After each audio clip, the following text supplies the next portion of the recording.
What's up, guys? Today we're gonna be reacting to how video games changed my life by Alright, let's see. Bring an unlimited plan and an iconic phone for just $25 a month. Switch and get an unlimited plan with the Samsung Galaxy S9 lease and Hulu included for just $25 a month. Sorry for that ad, but here. Ooh, can I play? I promise I'll do good. Well, we're kind of already in the middle of it. Yeah, you can play. Awesome. Well, where's it? What are you doing? He's a baby and doesn't even know how to take care of himself. Look at him. How do you expect him to know how to play a sophisticated game such as Halo 2? Trust me, I have a plan so that way everybody's happy. All right, Adam, let me go grab you a controller. You're going to play on that side of the screen, okay? Okay.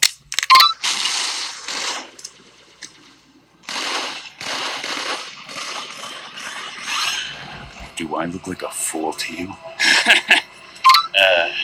What? Do I look like a simpleton to you? Adam, come on, it's okay. Adam, you listen here. You listen good, you vexing, vicious, vomit-inducing vagabonds.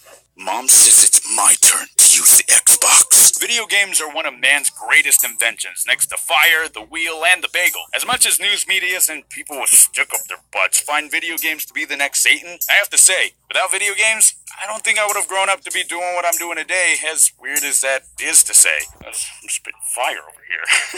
Adam, how do video games correlate at all to you becoming an animator? I'll get to that, but first, allow me to kiss the ass of the video game industry and how they affected my childhood for the better. Specifically, Nintendo. For you see, I 'twas but a humble loser growing up, and, well, not loser per se, but I didn't have many people to hang out with. Upside is I've always sort of been an independent little bean that was able to keep myself entertained on my own. But the more I grew up, the more I found myself wanting friends. I think I'm gonna puke. Nah, I'm just kidding. I love people. I'm an extrovert. The real problem was I was annoying when I was a kid, and most kids at my school found me weird or loud. I don't understand why would they say that? So I grew up kind of secluded. Because of this, I didn't really have much to do except, play video games. I mainly played on consoles that were older than I was, like the Super Nintendo and the Nintendo 64. But despite them being old farts, I think they kept me strong when I was lonely. You see, whenever I played a video game, I always imagined myself being the character I was playing as. So you immerse yourself into the game. Everyone does that. Precisely. I could have easily let the negative thoughts of being lonely and not being liked by others take over and freaking beat me to a pulp mentally. But I didn't. Because Super Godzilla wouldn't let that shit happen. He would stay strong. All the video game characters I admired would stay strong. You think Simon Belmont had time to stress over thoughts like that while kicking Dracula's butt? No. Super Mario, Mega Man, Star Fox, Ricky Winterborn, Eyeball Girl, freaking whoever this guy is. All of them would stay strong during sucky situations, and that's how I wanted to be. So I'd never let that stuff get to me. And I think video games were a direct cause for me having that mindset. Something I'd like to think back to is that because of this helped me become stronger for others too. Whenever I saw someone down in the dumps during recess, I'd go over to them, see what's bugging them, and figure out a way Adam could save the day. After a while, I started to gain a group of friends of my own, and I didn't really feel lonely anymore. Video games helped me learn to connect better with people, resulting in friendships bonding.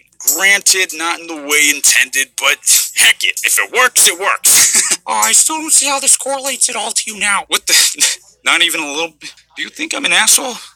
Yeah. Anyways, I can pinpoint the biggest impact a video game system has ever had on me, and that's my DSi. And don't worry, my boys Kratos and Master Chief had big impacts on me too, but no other system has impacted me harder than this one. And yes, some of you may remember the harrowing epic of Billy and how he broke my DS. And I did get that one replaced, but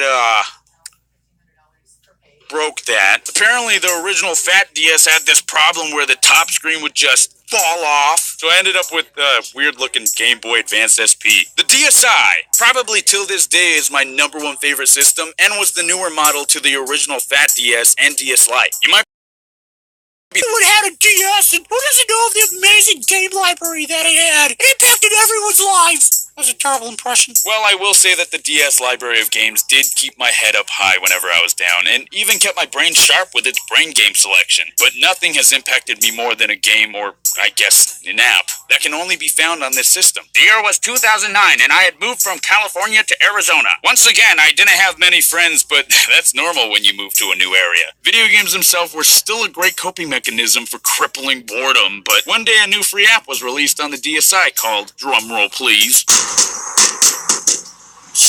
Flipnohatina. If you don't know what Flipnohatina is, it was essentially a digital flipbook where you could record your voice or, anything and animate over that biz. That's it. It was an easy to use app. So is it kind of like PictoChat? Because that's on a DS. I forgot which one.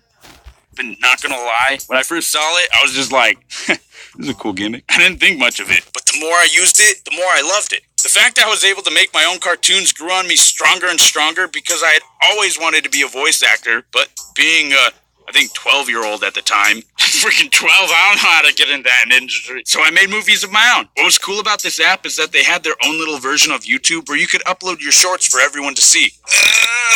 Things started off slow because, I didn't know how to animate at all. But the thing about practice is, over time, I began to get better and better and even grew a bit of an audience. I was known as Schmangos, otherwise known as $Mango $.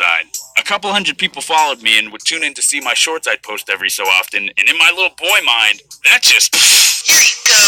Oh, boy. These dumb little shorts on this dumb little device is also how I began to animate and how I began to develop my art style to where it is today. I always think back to how different my life could have been if I was never introduced to animating on this little app/console. The feeling of creating things I was proud of and seeing others enjoy it as well was so awesome that it motivated me to become an entertainer no matter what. If the DSi was never made, I probably would never have come to that realization and sure as heck would never have become an animator. It's so strange how the littlest of things can be life changers to some people. Sadly, the site was shut down after 4 years of being alive, and I never got the chance to introduce my audience to my YouTube channel. But, I built a new audience, something that I loved, and I'm honestly so proud of myself for that, and thankful to you guys for enjoying what I make. So in conclusion, video games are freaking awesome, dog. Hey Adam, can you read out my end card for me? I can't speak because my jaw is wired shut after surgery and blah blah blah. I'm a lazy sack of... Well, I hope you guys enjoyed the video. Don't forget to like, comment, and subscribe. Alright guys, so the creator of this, his name is Common Sense Boys, so... No, that's actually his name. Go look it up. I'm being serious. So I'll see you guys later and bye.